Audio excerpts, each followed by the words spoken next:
Doctor Chinnamail Anji Reddy గారు ఉమ్మడి కరీంనగర్, ఆదిలాబాద్, మెదక్, నిజామాబాద్ పట్టభద్రుల బీజేపీ ఎమ్మెల్సీ అభ్యర్థిగా మీ మద్దతు కోరుతున్నారు. రివెంజ్ ఎన్నికల్లో అదే నేను చెప్పేది కదా. అప్పుడు లోక్సభ ఎన్నికల్లో కలిసిపోటీ చేశారు కదా. రిజల్ట్ ఏమైనా డిఫరెంట్ ఉందా? మొత్తం ఓడిపోయారు కదా. హర్యానా ఎన్నికలు అనేది ఒకే రకంగా ఉండదు. రివెంజ్ ఏముంటుంది? ఇప్పుడు కాంగ్రెస్ పార్టీ పెరగాలి. కాంగ్రెస్ పార్టీ పని ఆపును పెంచే కార్యక్రమం చేయను కదా.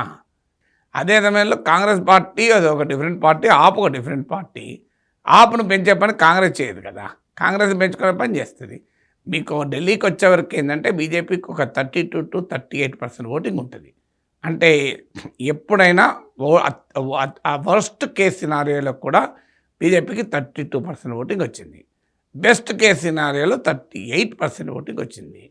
అందువల్ల మీకు బీజేపీ ఓటు స్ప్లిట్ అయ్యేది లేదు, బీజేపీ ఓటు కాంగ్రెస్కి వచ్చేది లేదు. ఇక మిగిలిందల్లా కాంగ్రెస్ ఓటే. ఆప్ ఎక్కడికి వెళ్ళి వచ్చింది? అంతకుముందు లేదు కదా. కాంగ్రెస్ పార్టీ ఓటింగే ఆప్కు టర్న్ అయింది ఢిల్లీలో. ఢిల్లీనే కాదు, పంజాబ్లో ఆప్ కాంగ్రెస్ ఓడించే గెలిచింది కదా. గుజరాత్లో కానీ, గోవాలో కానీ అన్ని చోట్ల కూడా కాంగ్రెస్ని దెబ్బతీసి ఆప్ గెలిచింది. అందువల్ల కాంగ్రెస్ పార్టీకి పెరగాలంటే ఖచ్చితంగా ఆ స్పేస్లోకి పోవాల్సిందే. అందువల్ల దాన్ని రివెంజ్ పాలిటిక్స్ అన్నారు.